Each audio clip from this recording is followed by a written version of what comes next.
Dr. Sarah Chen stared at the data scrolling across her monitor, her coffee growing cold beside her keyboard. The radio telescope array had picked up something unusual, a signal that didn't match any known cosmic phenomena. After 15 years of searching the stars, she'd learned to temper her excitement at anomalies. But this was different. The pattern was too regular to be natural, yet too complex to be human-made satellite interference.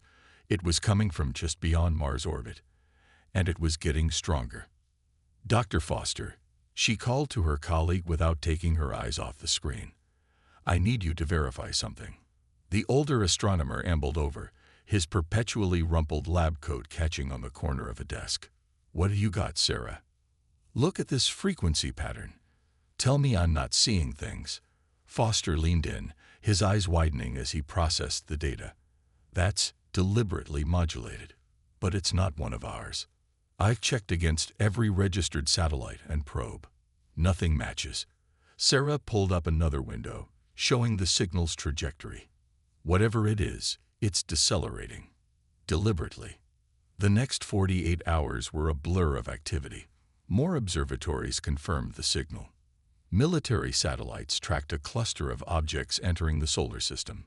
The scientific community buzzed with theories, while government agencies maintained suspicious silence. Sarah hadn't left the observatory, surviving on vending machine coffee and protein bars. She was the first to notice when the signal changed. It began broadcasting in patterns that matched mathematical constants. Pi, the golden ratio, prime numbers, a universal language of science reaching across the stars. And then, buried within the mathematical sequences, came images, simple at first, geometric shapes, atomic structures, then more complex. The images showed beings that looked almost like shimmering crystalline structures given humanoid form. They were beautiful ethereal, and according to the accompanying data, desperate. They're refugees, Sarah explained to the hastily assembled panel of scientists and government officials. Their transmission includes mathematical representations of their ship's conditions. They're low on resources, their propulsion system is failing, and they're asking for help. Asking for help. General Matthews' voice carried equal parts skepticism and concern, or laying groundwork for an invasion. Sarah pulled up the latest transmission. Look at their approach vector. They're deliberately slowing down, making themselves vulnerable. An invasion force wouldn't do that. And there's something else. She highlighted a section of data that had taken her hours to decode. They're being pursued by something they're terrified of. The debate raged for hours.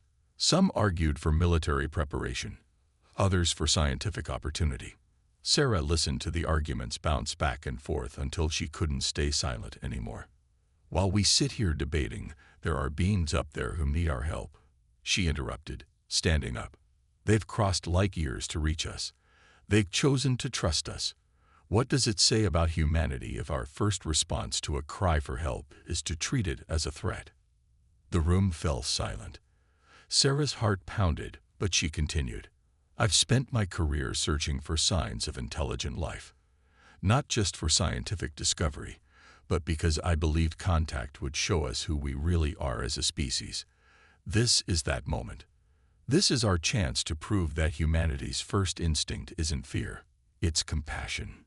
Director Wong, who had been quietly observing until now, leaned forward. What do you propose, Dr. Chen? Let me establish direct communication. They're clearly capable of understanding complex mathematics and scientific principles. We can build on that, create a common language. But we need to act fast. Their ship's condition is deteriorating. The meeting ended with a compromise. Sarah would lead the communication effort, under strict oversight. As she headed back to her lab, Foster caught up with her. That was quite a speech, he said, falling into step beside her. But what if you're wrong? What if they are a threat? Sarah stopped, turning to face him. Mark, in all the years you've known me, when have I ever let optimism override evidence? The math doesn't lie. They need help, and maybe, just maybe, helping them will make us better too. As if in response to her words, new data began streaming across her tablet. The alien ship had entered Mars orbit, its signature growing weaker. Sarah quickened her pace. Somewhere up there, someone had crossed the vast darkness between stars to reach out to humanity. She wouldn't let them reach out in vain. The signal grew stronger as night fell over the observatory. Sarah worked tirelessly, building a mathematical dialogue with the beings above. Each exchange revealed more about them, their crystalline biology that processed energy in ways she could barely comprehend, their rich culture built around the manipulation of light and resonance. And with each exchange, the shadow pursuing them grew closer. Word came from NASA that they had visual confirmation of the refugee ship.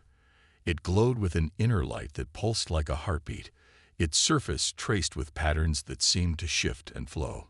But the beautiful vessel bore clear signs of damage, its light flickering unevenly. As Sarah prepared for the first attempt at real-time communication, she couldn't shake the feeling that this was more than just first contact. It was a test, not of humanity's scientific capabilities, but of its heart.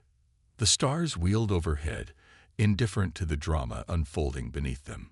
But on Earth, in a quiet observatory surrounded by computers and coffee cups, humanity prepared to answer a call that would change everything.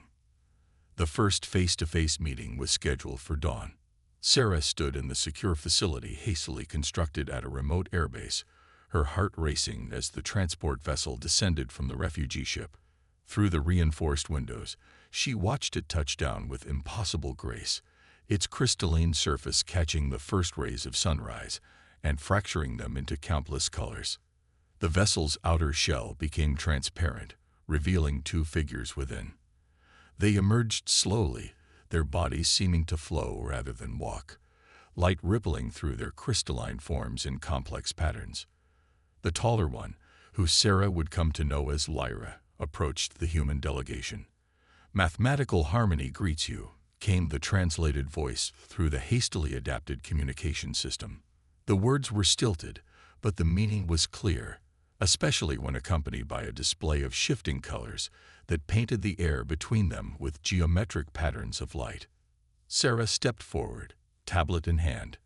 "We return harmony with hope," she replied, using the mathematical response they'd developed through their orbital communications. The patterns she displayed on her tablet were crude compared to the aliens' light show, but Lyra's form brightened visibly at the attempt. The next few hours were a crash course in xenolinguistics and cultural exchange. The refugees, who called themselves the Lumini, communicated as much through light patterns and resonant frequencies as through words. Their language was a symphony of mathematics and energy, beautiful but incredibly complex.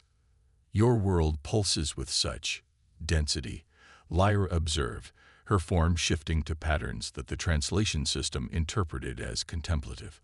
"We did not expect to find such complexity in beings of matter." Sarah smiled. "We're full of surprises, though I admit we're having trouble understanding how your biology works. You process energy directly." "We are children of starlight," Lyra explained, her patterns shifting to educational modes that reminded Sarah of university lectures. "Our forms channel and transform energy, much as your bodies process chemical energy." But the Horizon Empire, her light patterns darkened, creating dissonant geometries that made Sarah's teeth ache. They believe all life should follow their pattern. They cannot accept that evolution finds many paths to consciousness. The translation system crackled with interference as Lyra projected images of her homeworld, crystalline cities that sang with light, gardens of energy that bloomed like aurora borealis. Then came the darkness. Massive ships that blocked out the stars, weapons that disrupted the very patterns of energy the Lumini needed to survive. "They offer a choice that is no choice," Lyra continued. "Submission to their optimization process, or extinction. Many of our worlds have already fallen silent." Back in the conference room, the implications hit hard. "They're not just refugees from war," Sarah explained to the assembled officials. "They're facing forced biological modification or genocide. The empire pursuing them believes their way of processing energy is the only correct path for evolution. And they're heading this way." General Matthews asked, his earlier skepticism replaced by grim understanding. Yes, Sarah confirmed. The Lumini chose Earth because our system's particular electromagnetic profile helps mask their energy signatures. But it's only a matter of time before the Empire tracks them here. How many refugees are we talking about? Director Wang's question cut through the murmurs of concern. 3,000 on the main ship, Sarah replied. But more could follow if we establish a safe haven. The challenge is, they can't survive long-term without access to specific energy frequencies. They need our help to build converter stations that can transform our sun's energy into forms they can process. The debate that followed was heated. Resources, security risks, and political implications were all thrown around. But Sarah noticed something interesting. The focus had shifted from whether to help to how to help. The Lumini's plight had struck a chord. We need to think bigger, she finally interrupted. The Lumini understand energy manipulation in ways we can barely comprehend. They can teach us to harness solar power with efficiency we've only dreamed of. This isn't just about helping them. It's about advancing humanity's own capabilities.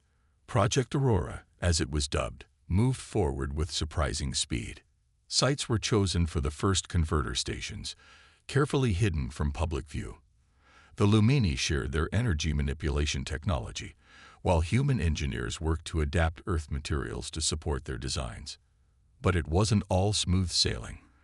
The first public leak about alien refugees sparked panic in some quarters. Religious groups debated the theological implications of crystalline consciousness. Conspiracy theories ran wild. Through it all, Sarah worked closely with Lyra, building bridges between their species.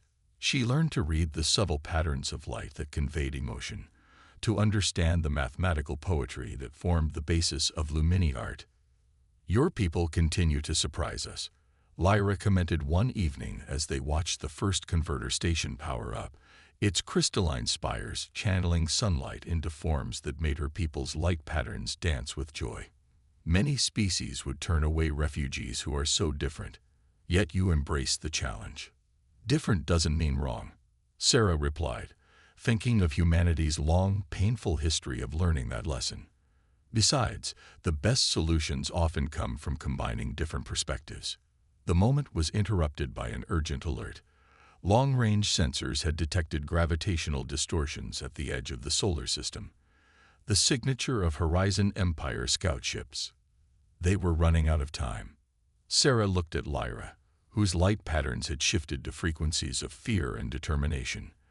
They both knew what was coming. The question was, could two very different species find a way to stand together against the darkness approaching from between the stars? As she watched human engineers and Lumini energy shapers working side by side at the converter station, Sarah felt a surge of hope. Sometimes the greatest strength comes not from power or technology, but from the simple choice to help those in need, even when they shine with a different light. Time became a precious resource as humanity scrambled to prepare. The Horizon Empire's scout ships would reach the outer solar system within months, and Earth's defenses were woefully inadequate against a civilization that could weaponize energy itself. Sarah worked around the clock with an international team of scientists and Lumini energy shapers. They'd converted an abandoned mining complex into a research facility, its deep caverns now glowing with crystalline technology. The integration of human and Lumini science was producing remarkable breakthroughs, but also unprecedented challenges. The resonance patterns are destabilizing again, Sarah called out, watching the holographic display flicker ominously. The experimental energy shield they were developing had a frustrating tendency to collapse when pushed past certain frequencies. Lyra's form pulsed with patterns of analysis. Your materials resist the higher harmonics. They remember their old forms too strongly. The translation system had improved dramatically, but some Lumini concepts still stretched its capabilities. What if we don't fight the resistance? Dr. Patel, a quantum physicist from Mumbai, looked up from his calculations. Instead of forcing the materials to handle frequencies they're not suited for, we could use their natural resonance as part of the defense system. Sarah watched Lyra's light patterns shift to what she'd learned to recognize as excitement. Yes, like the coral reefs of your oceans, structures that grow from the harmony of many small parts. The breakthrough came at a crucial time. Long-range scans showed the scout ships accelerating, their energy signatures matching patterns the Lumini remembered from previous invasions. But Earth had advantages the Empire wasn't expecting. Deep in the Atacama Desert, the first large-scale converter array neared completion. Similar installations were being built in remote locations around the globe, each one capable of sustaining thousands of Lumini refugees while simultaneously powering the new defensive systems. Sarah watched Lyra's light patterns shift to what she'd learned to recognize as excitement.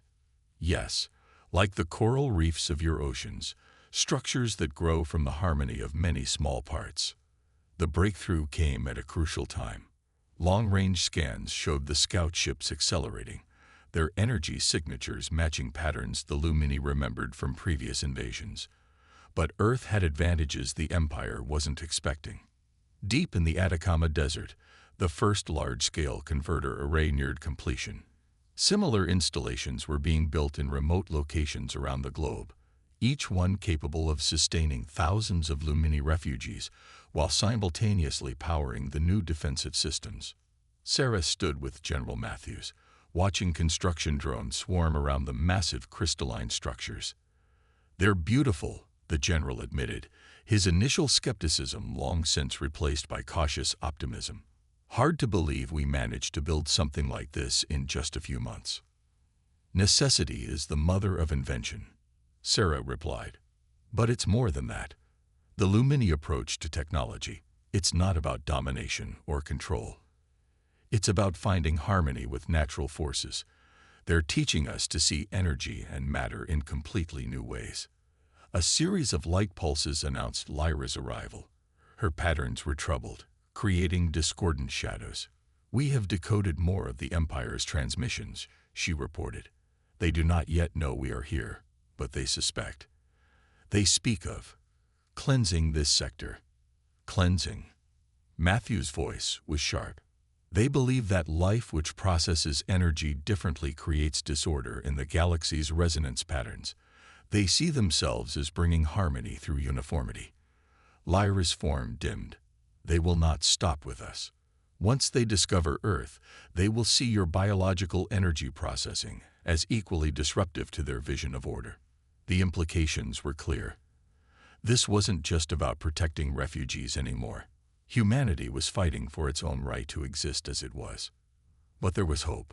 The combined research teams had made unexpected discoveries about Earth's magnetic field. With the right modifications, they could use it to create a planetary-scale resonance barrier, one that would be invisible to the Empire's sensors. The challenge was powering it. Even with the converter stations, they would need more energy than humanity had ever harnessed before. "There might be a way," Sarah said, pulling up data from recent tests. "The Lumini can channel energy through their crystalline forms. What if we created a network, linking human consciousness through adapted Lumini technology? We could direct Earth's natural electromagnetic field like a lens." The idea was radical, dangerous, and probably impossible. It would require volunteers to interface directly with alien technology, risking their minds in the process. But as they watched another group of refugee ships slip into the solar system, their lights dimmed to near darkness to avoid detection, Sarah knew they had to try. The next weeks were a blur of preparation. Around the world, hidden facilities became sanctuaries for the growing refugee population. Human scientists worked alongside Lumini energy shapers, learning to see the world through patterns of light and resonance. The interface technology evolved through countless iterations. Sarah spent hours in the testing chamber, her consciousness brushing against patterns of pure energy as they refined the neural links. Each session left her with migraines and strange dreams of crystalline geometries, but also with growing understanding. "Your species adapts so quickly," Lyra observed after a particularly intense testing session. Her pattern showed concern mixed with admiration. "We did not expect such flexibility in carbon-based life." Sarah managed a tired smile. Humans are good at doing the impossible when we have no other choice. She looked at the latest scans from the outer system. The Empire's ships were passing Neptune's orbit, their energy signatures growing stronger. I just hope we're good enough. In a secure bunker beneath the Atacama facility, military leaders from around the world gathered to review their options. The planet's conventional defenses had been quietly upgraded with Lumini insights, but everyone knew they wouldn't be enough against the Empire's full might. Everything depended on the resonance barrier. If it worked, Earth would become invisible to the Empire's sensors, appearing as nothing more than a normal star system. If it failed, Sarah pushed that thought away as she made final adjustments to the interface chamber. Around the world, similar chambers waited in hidden facilities, each hosting volunteers ready to risk their minds in humanity's first line of defense. As she checked the neural linkages one last time, a familiar pattern of light caught her attention. Lyra stood in the doorway, her form rippling with complex emotions that the translation system struggled to convey. "Your people continue to amaze us," she said softly. "We brought danger to your world, yet you fight not just for us, but for the right of all life to follow its own path of evolution." Sarah thought about the incredible changes the past months had brought. The leaps in science, the breaking of barriers between species, the proof that consciousness could take forms they'd never imagined. "Maybe that's what the Empire fears most," she replied. "Not that we're different, but that we can change and grow stronger because of our differences."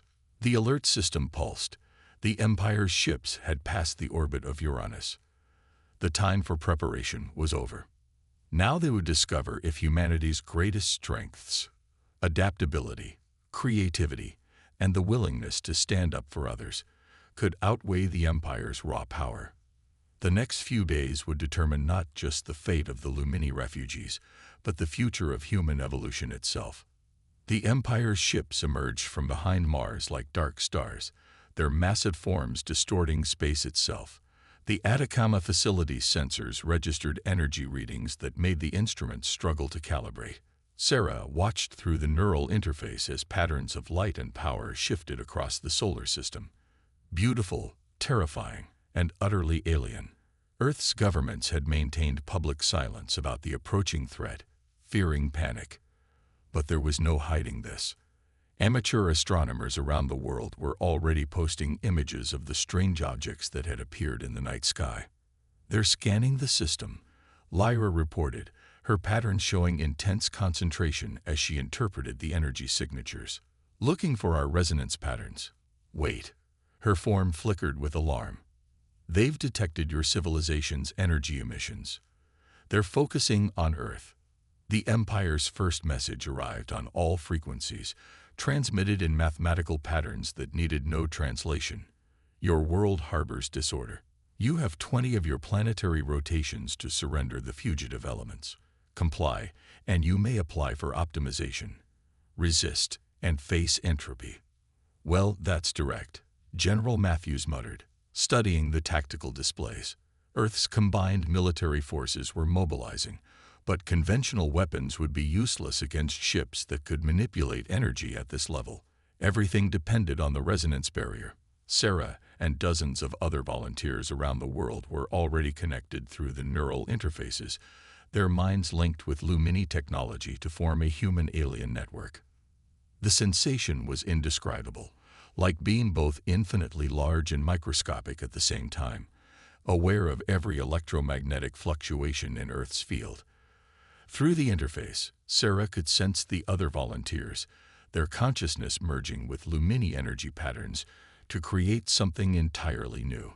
"The Empire approaches optimization range," Lyra warned. Her own form was integrated into the network, helping guide the human minds through patterns they were never evolved to comprehend. "Their sensors are mapping your population centers."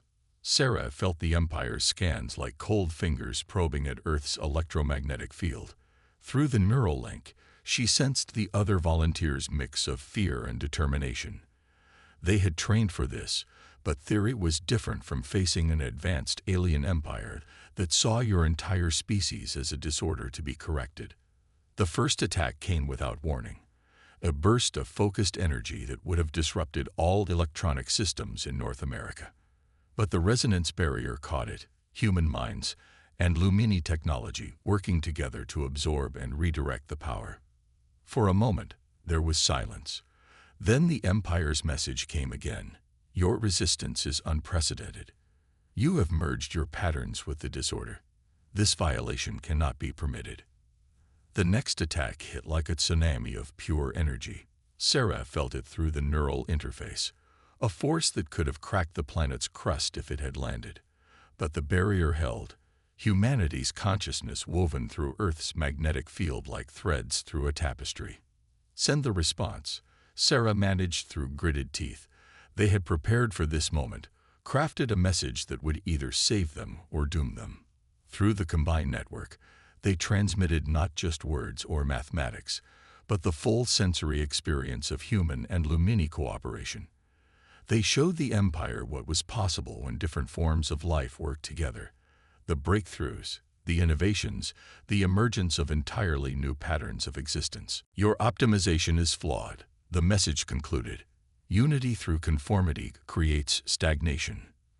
True harmony comes from the integration of differences. The Empire's response was immediate and devastating. Multiple energy weapons fired simultaneously, their power enough to shatter the barrier. Sarah felt the other volunteers cry out through the neural link as the strain threatened to overwhelm them. But something unexpected happened. As human minds struggled with energies they were never meant to channel, their very limitations became a strength.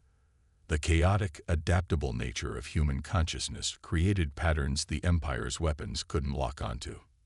And the Lumini, instead of trying to force human minds to match their crystalline precision, adapted their own patterns to work with human chaos. The barrier didn't just hold, it grew stronger. Through the interface, Sarah glimpsed the Empire's ships, seeing them not with human eyes, but through patterns of energy and probability. She realized something that sent a shock through the entire network. The Empire's powerful technology was actually incredibly rigid.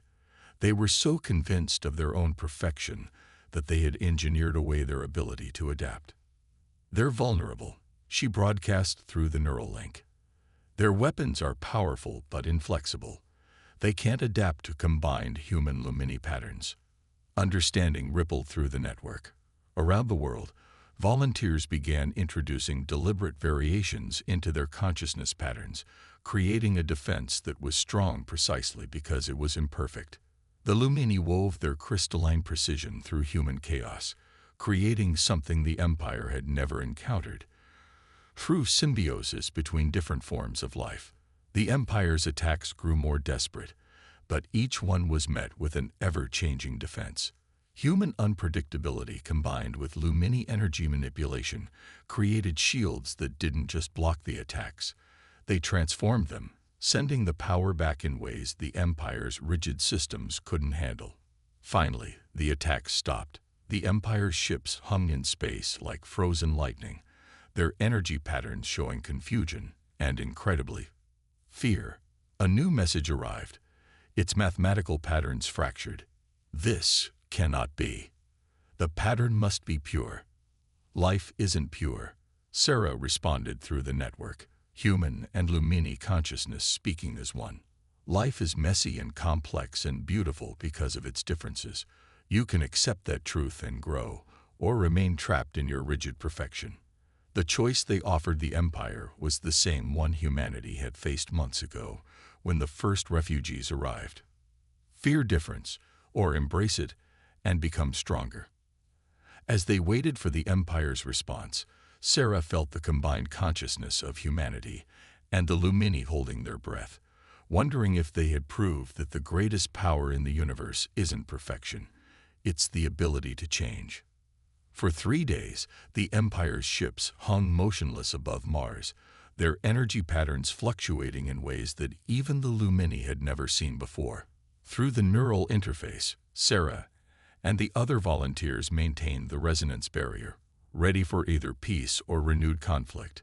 The Empire's rigid certainty had been shattered by something their optimization protocols had never accounted for. The possibility that imperfection could be a strength, that different forms of life could combine to create something greater than the sum of their parts.